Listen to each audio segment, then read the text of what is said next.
Page 3 is giving you all the properties that we briefly talked about. We did spend longer time on the product property, quotient property, and the power property, but during our class Zoom meeting today, we did see if the argument is 1, no matter what the log base is, it's always going to be 0. So this number 1 is something that we saw in class. And 2 and 3, we can easily rewrite these log expression into exponential equations to see if that is true. But I'm just going to give you those properties on this note. But I'm going to focus on actually solving some problems using these properties. So in this video, let's take a look at example 2. What I will ask you to do is I will ask you to try these 4 problems. And I will just share the answers with you if you want to. Or maybe I can just go over them and you can just skip forward the video. That sounds like a good idea. All right, let's go ahead and find the missing value. What's going on here? What I notice is that they're both log base 3. They're both log base 3. So I can combine them together into a single log base 3. So that is good. Second thing that I notice is that they're connected by a minus sign. So I know we're using the quotient property. We can go ahead and subtract. I'm sorry, not subtract. Divide the 24 by 6 because they are connected by a subtraction sign. This is the quotient property. And 26 divided by 6 is 24 divided by 6 is 4. Therefore, what goes in the blank? 4 goes in the blank. So this one, I can tell them that, I'll just erase everything. This is using the quotient property. So if I were to highlight just some of the more important numbers, we did 24 divided by 6. And the reason we divided was because there was a minus sign in the middle. Okay? Alrighty, let's look at something else. Oh, I see a plus sign in the middle, so this must be a product property. Let's take a look. Do they all have the common log base though? This is log base 2, this is log base 2, and this is log base 2. So yes, we can use the product property. So what they are saying is this. Something times 4, I'll go ahead and highlight this. Something times 4 equals 12. What do I have to multiply?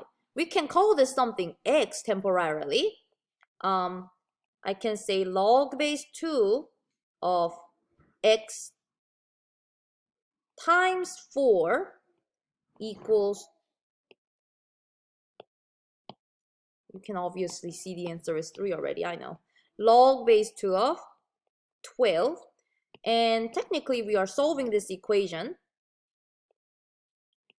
4x is 12, therefore x must be 3. Because 3 times 4 is 12. This is true.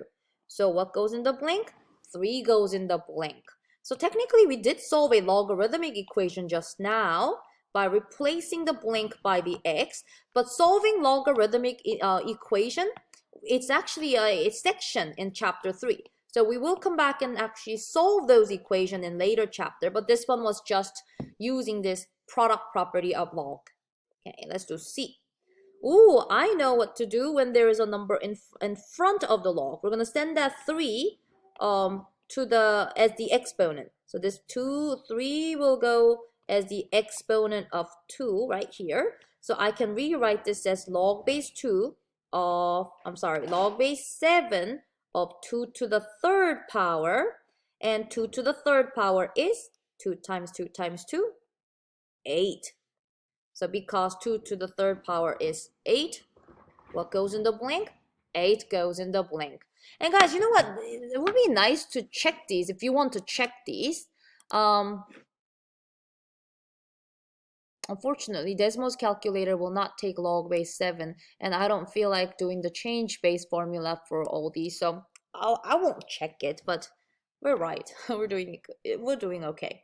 All right, let's do the very last box over here.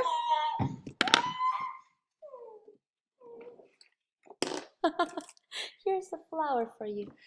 What I noticed is this. I was going to send those 2's as the exponents. Don't write this, okay? Because I think there's a better way of doing this. All of them had 2 in the front. So I was going to make them to become an exponent. I don't think we need to do that. If they all have 2, how about we divide everything by 2? Wouldn't that be easier? So that it becomes log base 5 of x. And I just replaced the blank by x, that's what it is. Log base 5 of 2 equals log base 5 of 6. So instead of sending those 2 as a power, using the power property, because all of them had the number 2, I just divided both sides by 2 and got rid of those 2's, okay? I am looking at a power property. As you can see, we're adding 2 separate logs with the common base, with the same base. So what I can see is I will be doing x times 2, and that must be equal to 6. So I'll write that down. 2 times x must be equal to 6. So x must be equal to what number? 3. So 3 goes in the blank. Okay, I hope these are making sense so far. Alrighty, so if you feel like you're ready to try a couple of these by yourself, I want you to stop this video and do A, B, C, and D. Okay, I'm gonna go ahead and just go over them right now, but ignore me if you feel like you're ready to do this, but if you wanna watch this, that's okay. So here, let's try this. I was gonna see if I can divide everything by 2, but that's the only log expression in this equation that has 2 in front of it. So instead of dividing everything by 2, because not everything has 2, I'm just going to send this 2 up as the exponent of this 4, okay?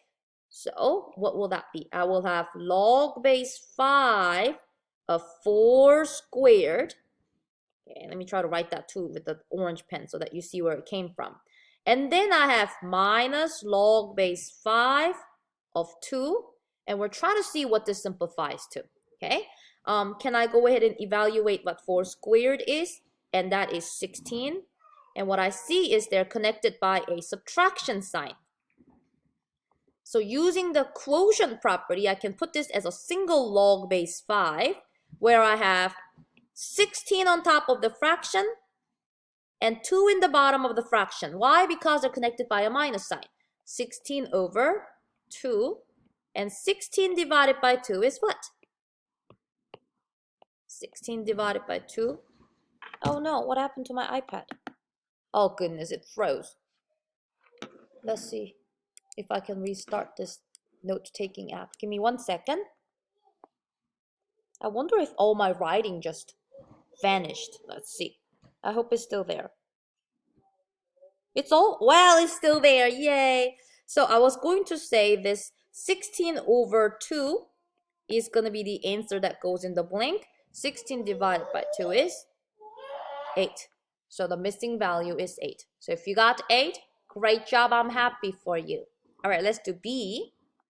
I noticed a couple numbers that are in front. So I'll go ahead and send this 3 as the exponent of, well, it doesn't say anything. So can I go ahead and just place this blank with x? I'll go ahead and just call this x for right now because that's the unknown, right? What I'm doing right now is I am sending all these numbers that are in front of log as the power. So these will just go up as the exponent. Okay, so let me go ahead and rewrite these. I will have log base 2 of x to the 3rd power plus log base 2 of 2. Oh, what's that going to be, right? Equals log base 2 of 4 to the 2nd power. Okay, is everybody okay so far, right? Okay. Now, because they are connected by a plus sign, I'm going to ignore what this is. I'm just going to go on. Because they're connected by a plus sign, I can go ahead and write this as a single log base 2. And in here, I'm going to multiply x cubed times 2. If you multiply x cubed times 2, you get 2x cubed. And that's equal to log base 2 of 16, isn't it? So what do we have here? I'm going to have to figure out what goes into, what is x to so that the argument becomes 16. So can I go ahead and just box these two, and I will set those equal to each other, okay? So when is this? I wish I had more room. Maybe I can move this over here. This one was definitely challenging. I'll go ahead and say 2x cubed equals 16. And let's solve this. I can divide both sides by 2 and get x squared, x cubed equals 8. I can take cube root of both sides.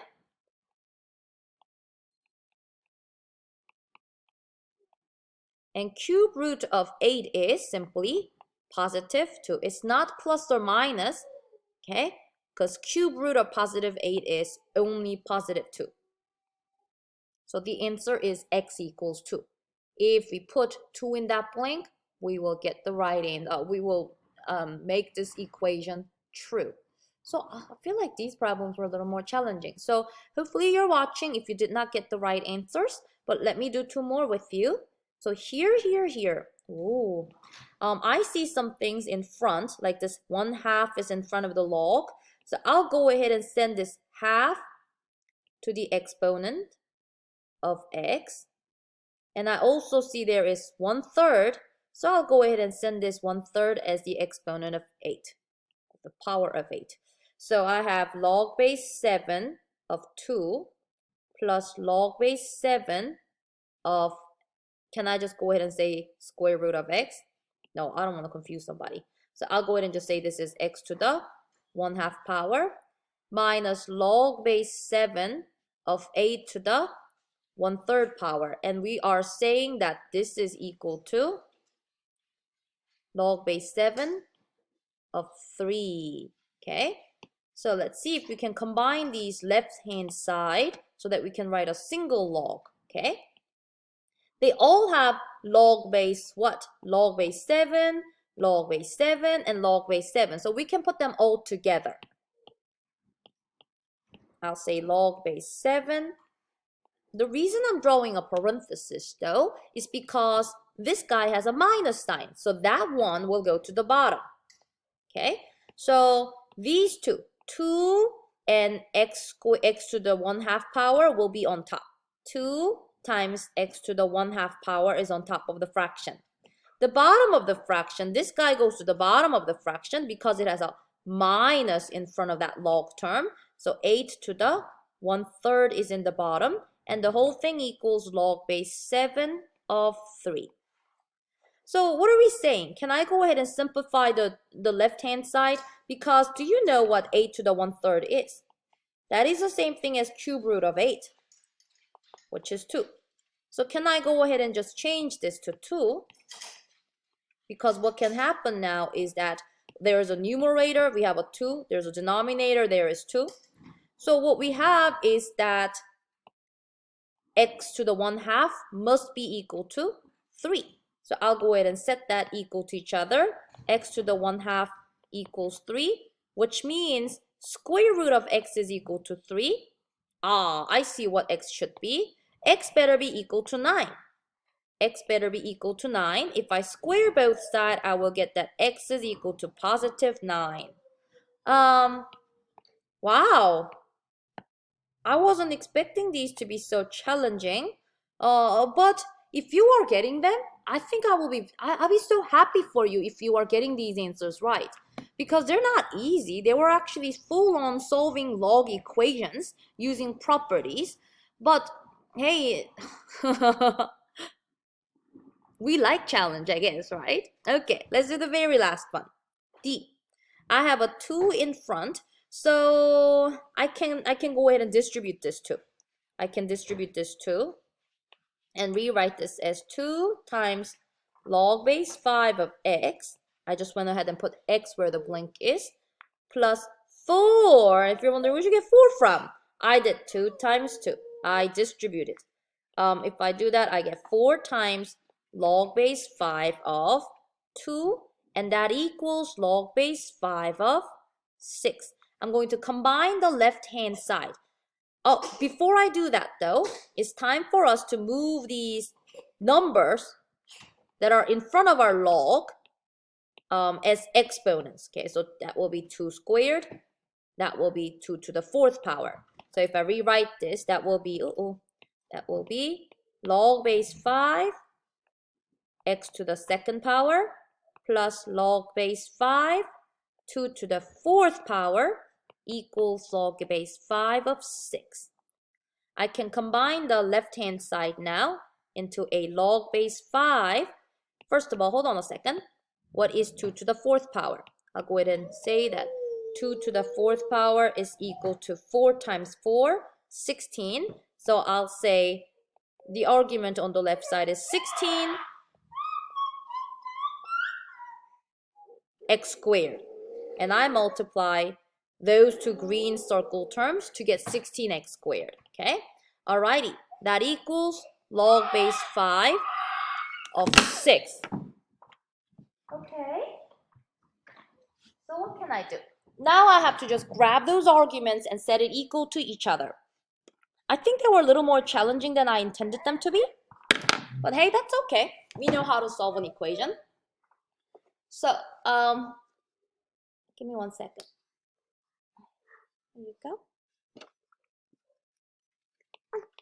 I'll set this equals 6. 16x squared equals 6. And it's not going to be a pretty number, but hey, it's okay. We will now divide both sides by 16. If I do that, I get x squared equals, I was going to simplify this, but I think I'm going to leave it like this. Why? Because the next step is to take square root of both sides. And if I take square root of both sides, I can simplify this as square root of 6 on the numerator, but the bottom of the fraction is square root of 16, isn't it? See? So I can just write that part as 4 in the bottom. So x comes out to be square root of 6 over 4. Oh, yucky. It could be that I probably didn't mean to make a problem this weird. But we did everything right. It was just when I made up this problem, it was destined to be ugly. That's probably what it was. But I don't know if you got the last one right. The last one was just a little bit crazy. But the idea is just we should be able to use these properties of log in different ways, because if we use these properties, we will be able to solve some logarithmic equations. In fact, we solve these equations today, right? But we will have a whole section dedicated to solving equations involving log in the later section of chapter 3. I'm going to go ahead and end this video here. I do admit that the last example was a little bit crazy, but I will come back and show you more problems that I got from your Alex homework. So the last page right here, these are actually from your Alex homework. So I'll stop this video recording now.